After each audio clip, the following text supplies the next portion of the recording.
Body image. Our thoughts, feelings, and actions around our physical bodies. How's your body image? Where do you get your body image from? How do you think about your body? We get it from lots of different places, don't we? From the media, from advertising, from friends, family, from our history. I still can hear that voice of the little boy who rode past my house on his bicycle when I was in middle school who said, "When are you going to lose some weight?" Still in my head, 60 years later, 50 years later. So, body image has a big impact on how we show up in the world. And so, we need to address it. We need to figure out how we can improve and have a healthy body image. It's not easy, though, because we have a lifetime of thoughts and feelings about our bodies. So, today I want you to kind of think about your body and how you feel about it, your body image. We have this thing called, in fact, let's just write it here, body image. I recently heard this thing. It is FOPO, fear of people's opinions. So I think when it comes to our bodies, FOPO can have a part, right? We are worried about what everybody else thinks about us. We may think, oh, I can't do this or I can't do that. I can't wear a bathing suit, or because of how we perceive people will think about us when it comes to our body image.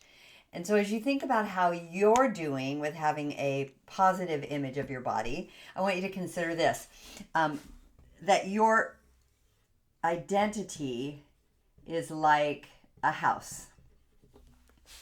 And if you have weight as your major identity, you spend time in one room, your house is one room, and if anything happens with that weight, the house burns down, you're done. You don't have any identity. But you're not just your weight.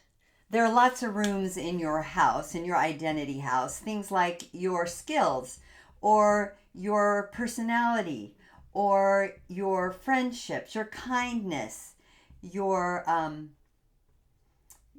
creative side, your people skills. And yes, your physical body is one of those things. Your weight is one of those things that's a room in your house. But my question is, how much time are you spending in that room, in the weight room, thinking about your body, thinking about how it's not the way you want it to be or it should be different?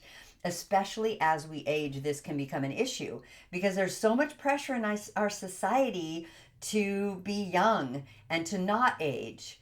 And so I love this other analogy that I heard in a book by Thomas Sterner, who said, in his book, The Practicing Mind, talked about a flower. And he said, when is a flower perfect? Is it when the flower is a seed and has all its potential there in that seed? Or is it when it begins to germinate underground, like that amazing process of coming to life? Or is it when that first little seedling comes up through the dirt and you see that beautiful bright green sprout? Or is it when it's in a bud and it's just this lovely bud? Or is it when it's in full bloom? Or maybe it's when it's beginning to die and the leaves fall off and go to the earth and nurture them and grow seeds for the next generation. Each of these stages is perfect. It's perfect in that stage. And so often we want to be at a different place, at a different age, at a different time in our lives than the time that we're in right now. In fact, it's interesting when I was doing this work in one of my workshops, when I said the full bloom, a lot of people said, yeah, that's when it's perfect, which is so interesting because that's what we do in our world. It's like, oh, when you're fully, bloomed, when you're at your best. And so for many of us, that's like 25, 30. Well, we're not there anymore, so we must be done. But in fact, you are perfect at every single part of your life. And I have a friend who told me about her mom who worked as a missionary in Africa for years and years. And she came back to visit her daughter in California, and they went to the mall. And while they were in the mall, this person, a marketer, offered her mother, some wrinkle cream. She said, oh, I've got some wrinkle cream. It's going to be so great. You're going to love it. It's going to get rid of all your wrinkles. And she said her mom turned to her and said, why would I do that? That is the stupidest thing I've ever heard. And went on to explain, In Africa, wrinkles are a sign of wisdom and beauty, and it's desirable. When people start getting wrinkles, they're like, wow, I've arrived. And so our societal norms play such a big part in this body image issue.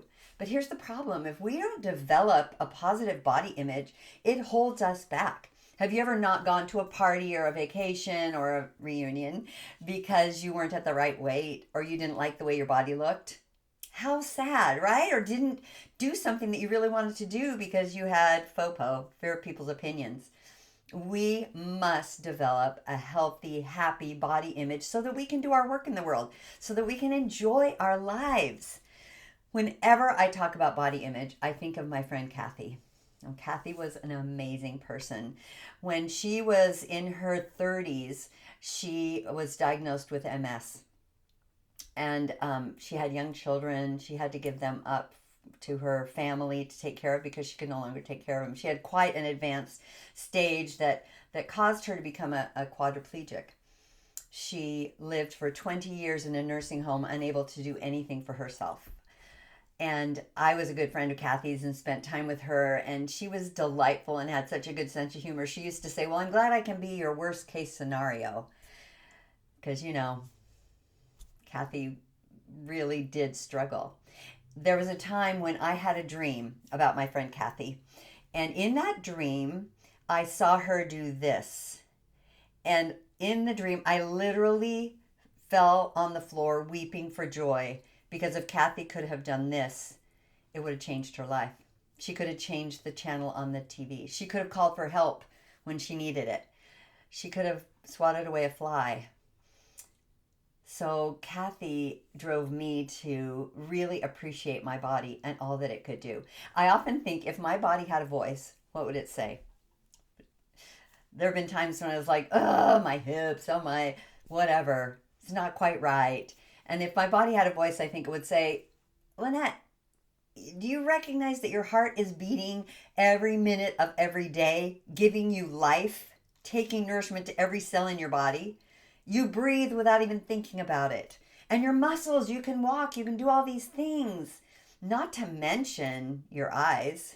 I was listening to a surgeon who said the amazing miracle of eyesight. The fact that we can see is so remarkable and should be just celebrated. How often do we do that, you guys? How often do we appreciate our bodies and all that they do for us, instead of wishing they were different, wishing they were younger, wishing things were better according to a social standard?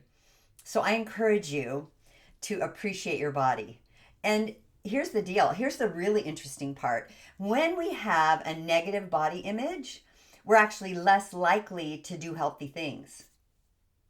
We get discouraged. We think there's something wrong. And so we don't do healthy things. On the other hand, when we appreciate our bodies, when we recognize the glory of having a body and being able to move about in the world and do our work, then we want to take better care of it. We want to do the work to be healthier and to have the best life that we can have, to age well and to have as much mobility and freedom and health as we can possibly have. There's this analogy. Say when you were born, you were given a car, and that car was going to be your car for the rest of your life. Everybody got a car, and you got yours.